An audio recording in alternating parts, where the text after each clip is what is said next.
On ne se toucherait plus. La fréquence des rapports sexuels serait en nette baisse depuis les années 2000. Avec Quantique, Perrine Valli propose un spectacle qui remet le corps au cœur du désir.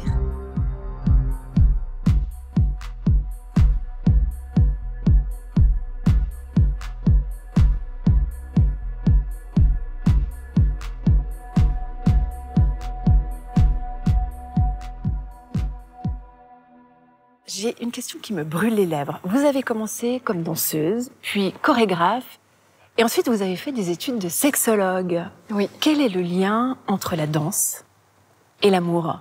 Le corps. Désir, manque de désir, fantasme et orgasme, Perrine Valli en connaît un bout. La chorégraphe est aussi sexologue.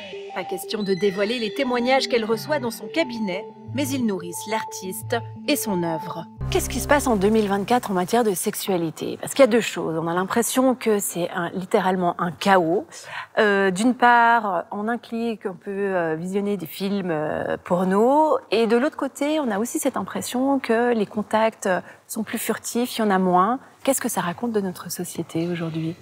Je pense que c'est exactement ce que vous dites. C'est une forme de nouveau de chaos, c'est-à-dire qu'on a l'impression qu'il y a une grande liberté qui est arrivée, et c'est un fait. Quand même, la situation des femmes est quand même largement meilleure que nos grands-mères et nos arrière-grand-mères. Donc voilà. Elles vivent mieux leur sexualité. Elles vivent mieux leur sexualité. Il y a plus de liberté. Il y a plus le problème de la procréation, etc. Donc il y a quand même une évolution positive, on va dire.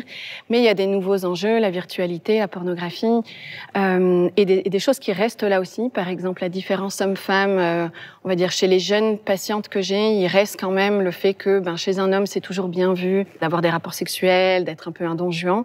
Et chez les jeunes femmes, ça reste quand même un peu dangereux. Elles pourraient être mal vues, traitées de traînées ou de salopes, etc. Donc pour moi, je trouve que ça a assez peu évolué. Néanmoins, le plaisir qu'elles vivent au lit par rapport à leur partenaire, il est plus difficile à atteindre. Ça, c'est toujours un fait. Oui, ça, c'est toujours un fait. Ça, vous entendez dans votre cabinet? Bien sûr. Et ça, c'est même un fait, je veux dire, statistique. C'est-à-dire qu'on estime à peu près à 98% les hommes qui atteignent un orgasme à chaque rapport sexuel. On est chez les femmes à 50%.